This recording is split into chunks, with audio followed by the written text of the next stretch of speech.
I was trying to think about how best to describe It Ends With Us.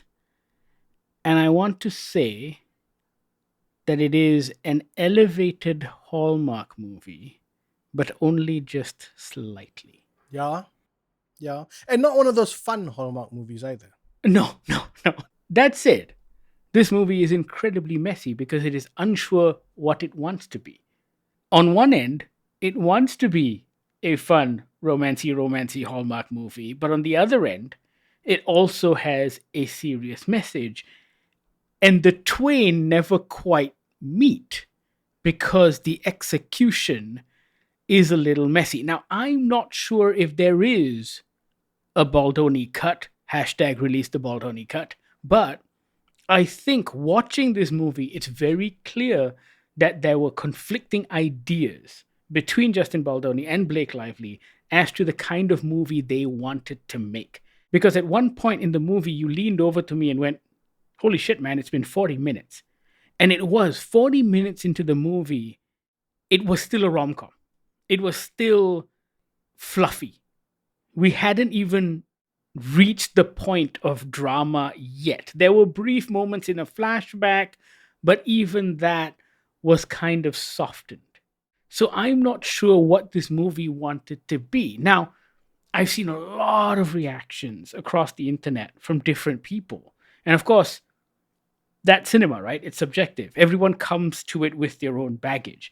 And I think people who have seen it, who have had experience with domestic abuse and domestic violence, have taken something very different away from this film. And I think it has either triggered them or it has been quite empowering to them in different ways. And sure, you're going to take something different away from this movie. However, that doesn't take away from the fact that the dialogue is incredibly clunky. Some of the edits are very, very weird. And my biggest problem is the moment that everyone kind of thinks is very smart and clever, I feel is somewhat problematic. The reason I leaned over after 40 minutes was, one, a lot had happened, but also not much had happened at the same time. A lot of scenes had happened by that point. By that point, we had met Blake Lively's character. By that point, we had met Justin Baldoni's character. By that point, we had met the shop that Lily Bloom wants to open, which I swear you have a better name for, and I just couldn't stop thinking about it after that. But the point was, at 40 minutes, we hadn't gotten to an inciting incident. We hadn't gotten to any form of real conflict. We hadn't gotten to a point of any real story happening. There were just stuff happening on screen. And 40 minutes is a long time in a 2-hour movie. 40 minutes is a long time for what I still feel was mostly just setup. Also because I think if you or I were handed a script and 40 pages in, nothing happens, we would be like, this is not going to work. Yeah, no, absolutely. I mean, to be fair, if I was handed a script and told that two really beautiful men and Blake Lively were in it, I'd be like, okay, how much money do you need? Green light. Yeah, but you're right? Like, to those who have seen the movie, I dare say that opening sequence with her visiting her hometown was pointless. You could get there faster. That bit is actually lifted directly from the book, but you're right. You could get there faster, especially given the kind of changes they did make to the original book. Because the book is not great. I couldn't get through it. I started reading it a while ago because I was curious as to what all the hype was, and the writing is mediocre at best. However, I think the plot and the narrative is what a lot of people are attracted to. And in that sense, the book does a better job of creating conflict. Because as I'm watching this movie, there are so many bits in which Blake Lively's character could have communicated and explained away a situation, which, mind you, happens in the book. Also because the abuse in the book is a lot clearer. So what happens in the book, Bahir, is the first incident of abuse. She laughs at Ryle when he drops a casserole and he angrily slaps her. Oh, that is different. And then he frantically apologizes. And while Lily is reminded of her childhood, She decides that they aren't their parents, that they are different, accepts his apology, but warns him that she will leave if he hurts her again.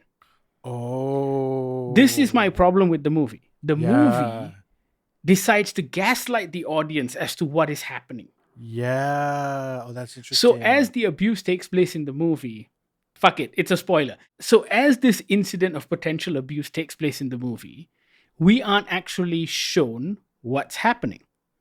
It's a weird POV thing because we don't know if it's her POV or his POV. It's very ambiguous. It's unclear. This happens twice. The third time an incident happens, when she is traumatized and in the car, we witness a flashback of what actually happened.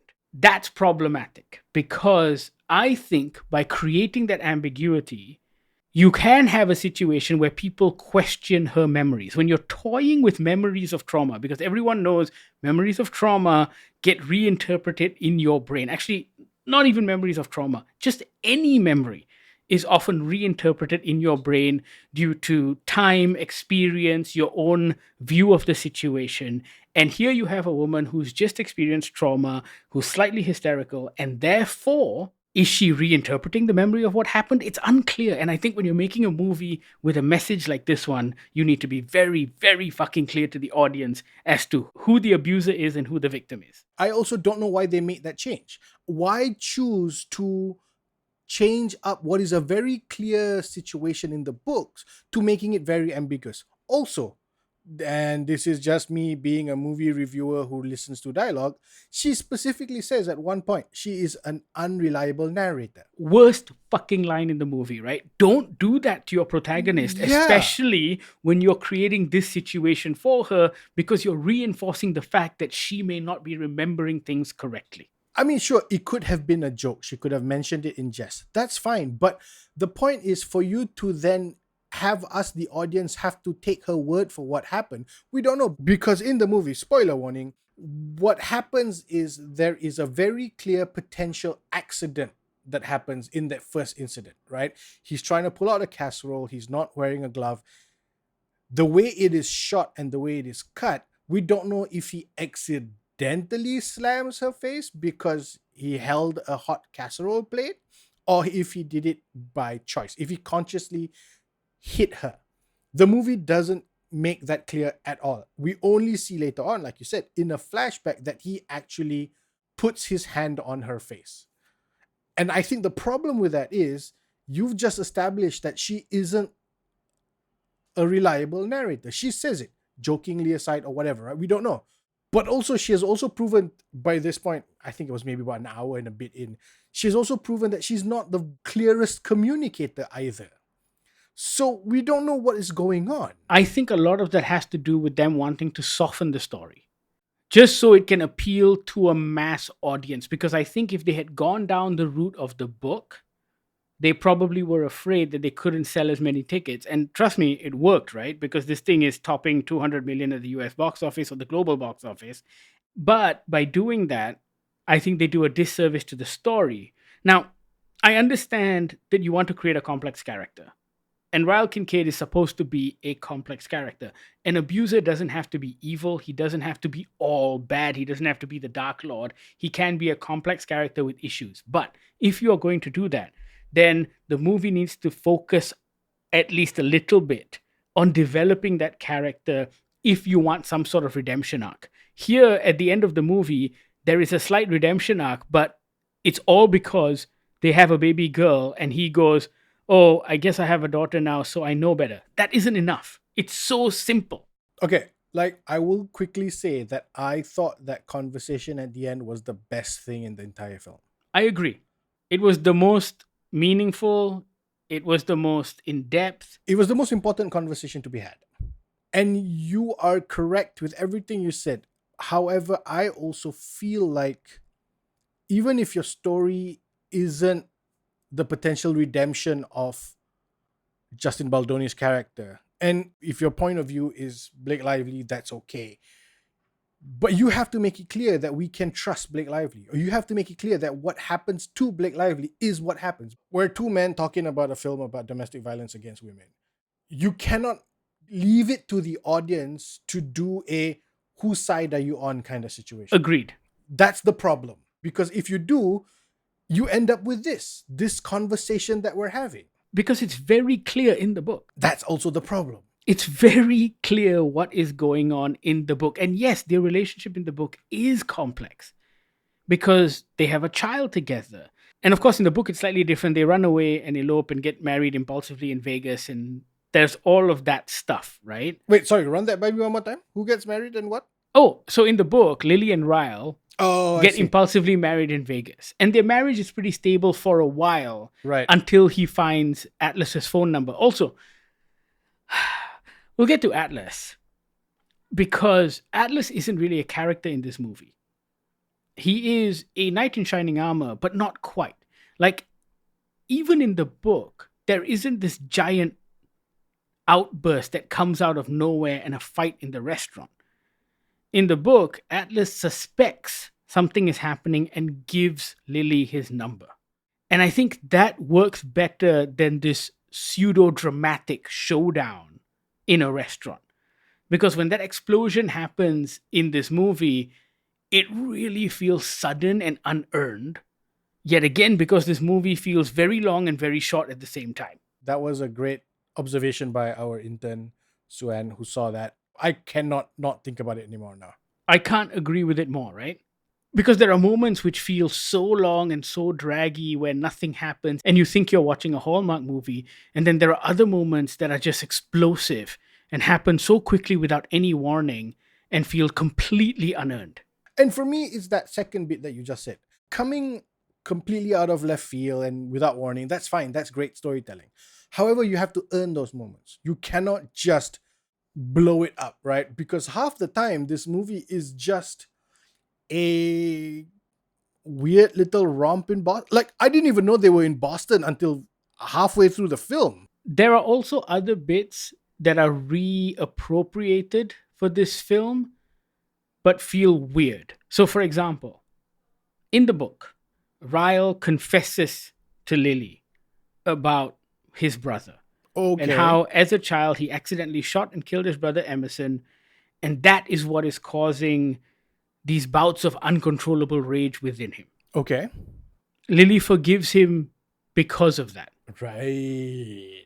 In this one, I feel like they've misused that story. So what happens in this one is they meet on the rooftop for the first time. And Ryle seems angry. And Lily's like, what happened? He's had a terrible day. He failed to save a child on the operating table. And the story he tells Lily is that of his childhood. He says that there were these two kids playing. They found their dad's gun. One of them shot the other by accident and is going to be scarred for the rest of his life because his brother is dead. Later in the film, Jenny Slate's character tells Lily what happened to their brother Emerson. Now, my interpretation of that moment when I hear Jenny Slate tell that story to Lily is that this is a line Ryle uses to pick up women on rooftops. Because it makes him look like a macho surgeon who failed to save a kid, and so therefore he's good looking, he's a surgeon, he's in pain because he failed to save a kid, now please sleep with me. So it feels like a game he's playing. Because in the movie, it's never addressed ever again. Lily doesn't confront Ryle about this huge fucking moment in his life. She seems to just accept that story and name their kid Emerson. It's messy. It feels like they've cherry-picked bits of the novel, but failed to use it in a coherent manner. Why would you use that story in that way? Just from what you've told me, the book feels at least more coherent. It's a lot more coherent. It's badly written, but it's a lot more coherent. Yeah, like just from a character growth, character study, story playing out kind of way, it feels more coherent than this thing because, man, this movie is just all over the place. So to give a perfect example of the both slow and fast situation with regards to this film, this movie spends a long time just hanging out with Blake Lively's character, but then decide to jump months forward. By way of montage. Even without the montage. Remember when suddenly we show up at the shop and Jenny Slate's character is full on pregnant? when the scene before, I think she had just announced that she was. So why jump that far ahead for no reason? Why not do something with that time? And that just feels awkward. But you're right. It feels very much like a vehicle for Blake Lively, because that's what it is. In that the camera spends an inordinate amount of time with her when nothing really happens, when the actual conflict should exist within the love triangle between these three main characters, Atlas, Lily, and Ryle. There's a lot of montaging where she's walking around the city and she's drawing in her notebook and doing Blake Lively things. And those sort of montage sequences feel like a music video. Yes. You know what it is? It's vibes, man. It's just fucking vibes. You know what I want to know? I want to know how people felt about that final sequence. After the important speech that you and I were speaking about, when Ryle leaves the hospital room, has his character been redeemed in anyone's eyes? Because we see him apologize. He apologizes multiple times. She wants a divorce. They don't get back together.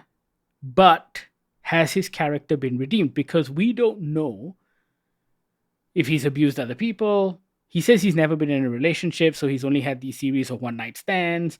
But we don't know what he's like with other people. Has he learned from his mistakes? All of that stuff is not there. And so therefore, all we're going on is the fact that maybe he's a good-looking fella and not that bad. And so I don't feel that's enough. Like, we've seen other movies that tackle domestic violence and domestic abuse, and I think the way they paint the abuser is a lot more concrete. And I don't mean, ha ha ha, I'm a bad guy, I just like beating up women. I just mean, if you're trying to do a complex character like you're doing here, then maybe spend a little more time on that character. I dare say that they did a better job with Lily Bloom's father. Even though we barely see him in this movie. Than they did with Ryle. Is that just me? No? No. Okay. All totally right. agree. Yeah. I think both Ryle and her father are abstractions. And you can use an abstraction when you're portraying someone like Lily's father because he is not a major player in this story. He is the baggage that Lily and Lily's mother carry. And that's fine. You can leave that person as two-dimensional. But you can't have your lead character's protagonist, love interest, be a two-dimensional character. It's weird. It is strange. It's a very messy movie. Yeah. But you're right. It feels like a movie that couldn't quite figure out what it wants to be or got caught between two visions of production. Can I just say, if this isn't the cut from the editors of Deadpool and Wolverine, I want to see that cut. I want to see what they do with it. Because rumor has it that Blake Lively sort of got the editors for Deadpool Wolverine to do a cut. And I'm like, is that cut fun? Messy movie. I'm curious to know what people think, though. I know people have had such varied reactions to this movie. Even the people who went for the screening. We did a giveaway screening, and just watching their comments on Instagram, even they've had such different experiences of this movie. So keep those comments coming in and let us know what you think of It Ends With Us. Also, if you're opening a flower shop and your name is Lily Bloom, don't call it Lily Blooms. Call it Lily's Blooms. Lily's Blooms is a better name for your shop. Everybody, that's the name of the shop. Let us know what you think once you've seen It Ends With Us. You can reach out on all of our social media feeds, Goggler MY. You can also email us on podcast@goggler.my or send us a WhatsApp on the Goggler hotline, 012-524-5208. Thank you so much for listening. This is the Goggler Podcast.